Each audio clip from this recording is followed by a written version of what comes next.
سلام دوستان عزیزم، چطورید؟ حالتون خوبه؟ انشالله که حالتون مثل همیشه خوب است و سرحال هستید. امروز همینجور که میبینید جامو عوض کردم، از تو بالکن دارم برای شما عزیزان فیلم میگیرم. میخوام یه بولانی خوشمزه برای بچهای عزیز درست کنم. گفتم این دستور رو برای شما عزیزانم به اشتراک بذارم، انشالله که از این دستور خوشتون بیاد و بتونید ازش استفاده کنید. برای درست کردن بولانی همینجور که میدونید باید اول خمیرش رو آماده کنیم. این آرد هست، 1 کیلو آرد هست که من توی ظرف ریختم. 1 قاشق مرباخوری شکر، 1 قاشق مرباخوری پودر خمیر ترش، 1 قاشق غذاخوری نمک،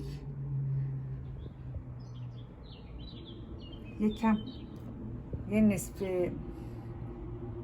استکان تقریبا، نصف استکان روغن مایع برای نرم شدنش، برای لطیف شدنش.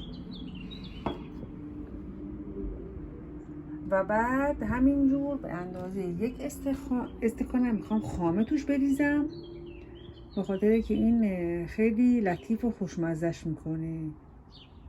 و همینجور آب ولر به اندازه نیاز. حالا میریم این مواد رو آماده میکنیم با هم. همینجور که همتون میدونید، از منم بهتر بلدید، مخصوصا افغانی های عزیز، همشون ماشاءالله این کار حرفه‌ای هستن.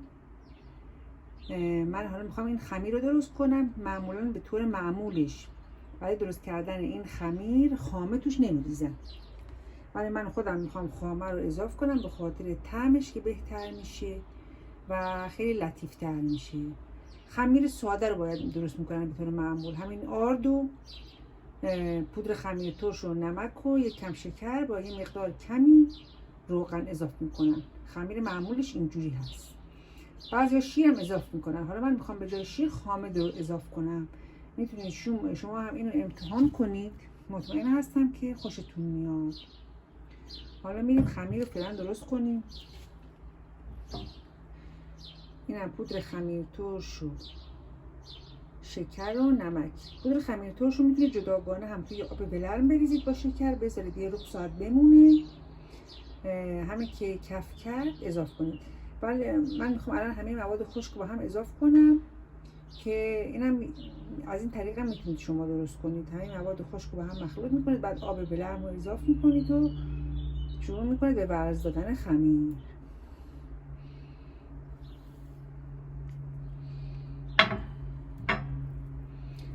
مواد خشکمون با هم مخلوط میکنیم که گلوله نشه. پودر خمیر ترش همه جای مواد تقریبا پخش بشه.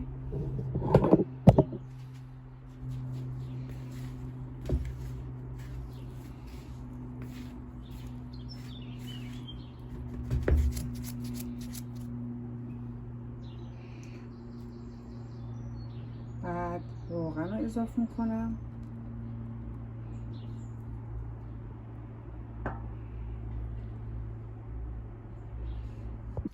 بعد اینجا همین خامه رو اضافه میکنم، فول را.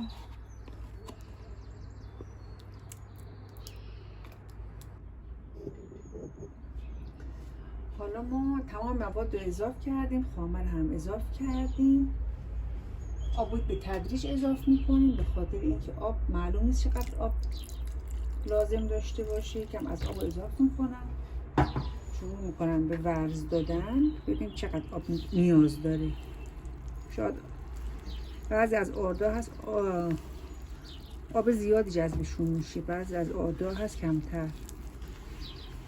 خمیر نباید زیاد سفت باشه، نباید زیاد شل باشه. هنوز آب میخواد، بازم آب اضافه میکنم.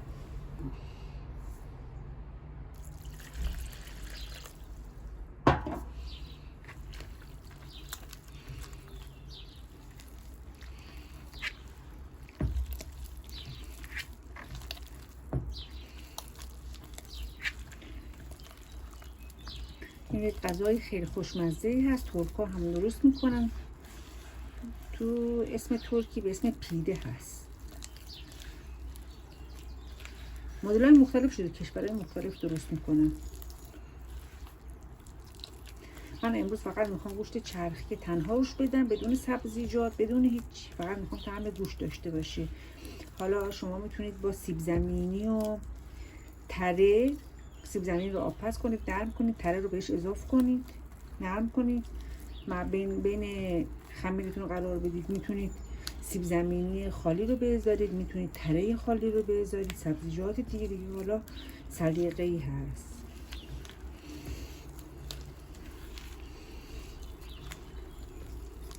این خمیرم 1 ساعت باید استراحت کنه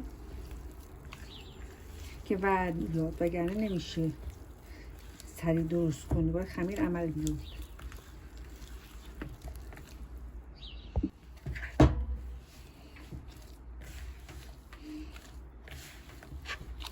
عزیزان امروز هوا خیلی گرم هست توی کشور سوئیس، تابستون خیلی گرمی هست امسال و همینجور شرجی. الان تو بالکن من هستم، حتی خنک خیلی گرم است.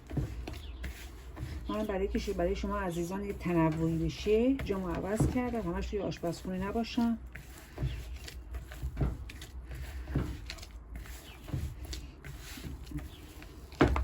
اینم خمیر ما خودش رو جمع میکنه بعد از اینکه حاضر شد. این خودش رو جمع میکرد، کاسه هم دیگه نمیچسبه.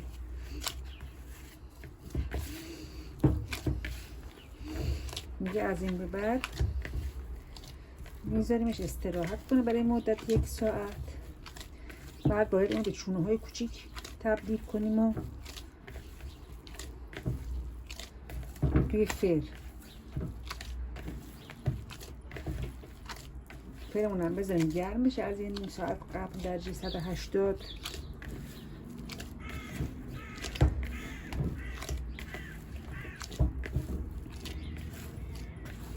نگاه کنید خودش رو جمع کرده. میبرم استراحت کنه، بعد مجددا در خدمت شما عزیزان هستم. یکم از بالکنم فیلم بگیرم که شما عزیزان ببینید.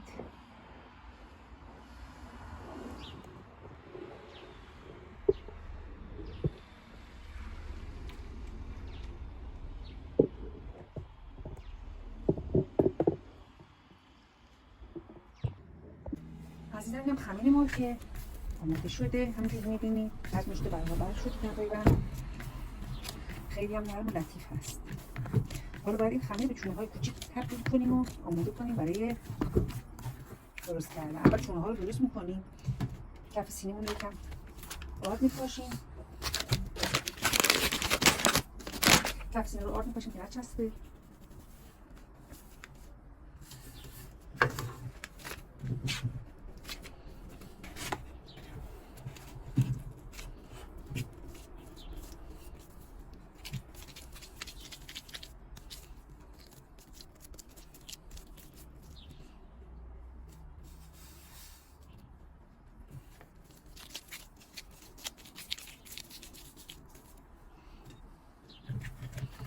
اون مقدار که میخواید درست کنید کوچیک و بزرگیش دیگه دست خودتون هست عزیزان، کوچیک‌تر بزرگتر.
آخرشه.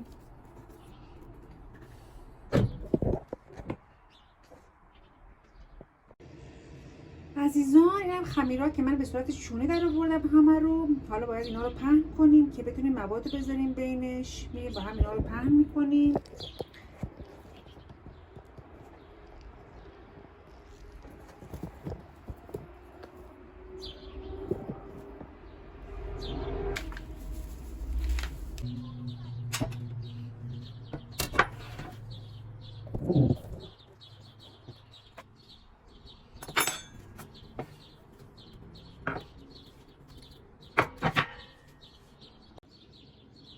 حالا مواد گوشتیمون رو میذاریم بین خمیر.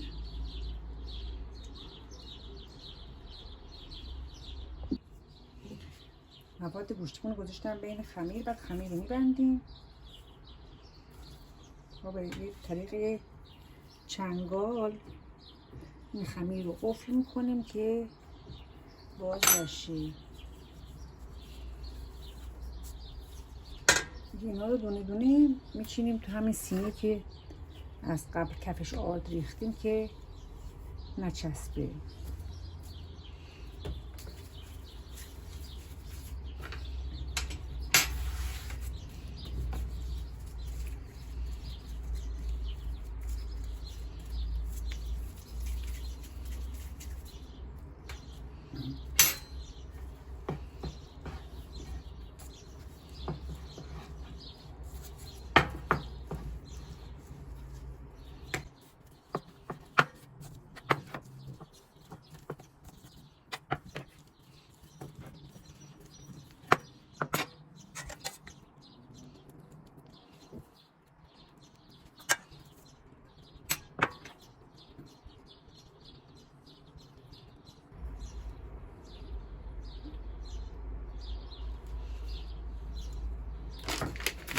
سر کارمون دوباره آرد میپاشیم.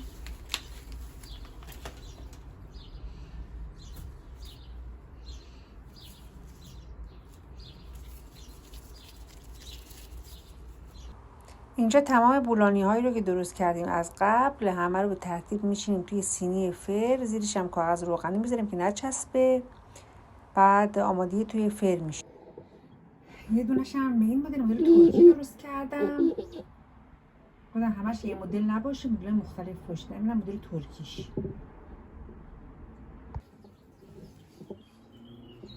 بازم این یه مدل دیگه، مدل ترکی اینم درست کردم، پیله ترکی. یه مدل خیلی پشه ها اذیت میکنن اومدن بیرون امروز. یه مدل فر هست. اینایی رو که گذاشتم توی فر در حال پخته شدن هست.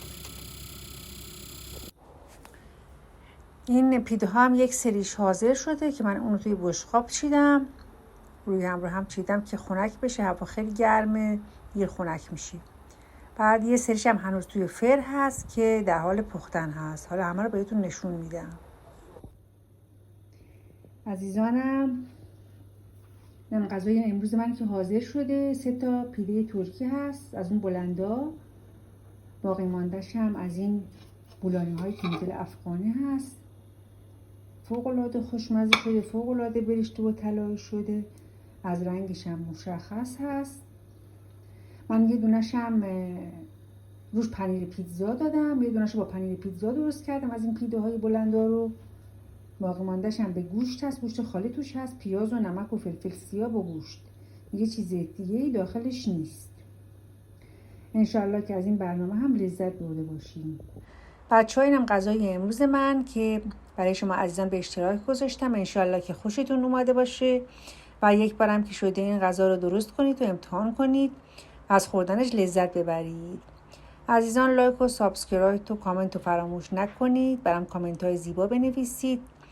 اگر تجربه‌ای دارید برام بنویسید که بتونم از تجربه شما استفاده کنم و در پیشرفت کانال هم از اون استفاده کنم. اگر هر فکر و ایده و هر نظری دارید بازم برام بنویسید که در بهتر شدن برنامه‌ها بتونم از این نظرات استفاده کنم. انشالله که از این برنامه هم خوشتون اومده باشه. فعلا تا یک برنامه دیگه و یک آشپزی دیگه شما عزیزان را به خدای بزرگ میسپارم.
بچه‌ها این هم غذای خوشمزه امروز ما. انشالله که از این غذا هم خوشتون اومده باشه و لذت برده باشین.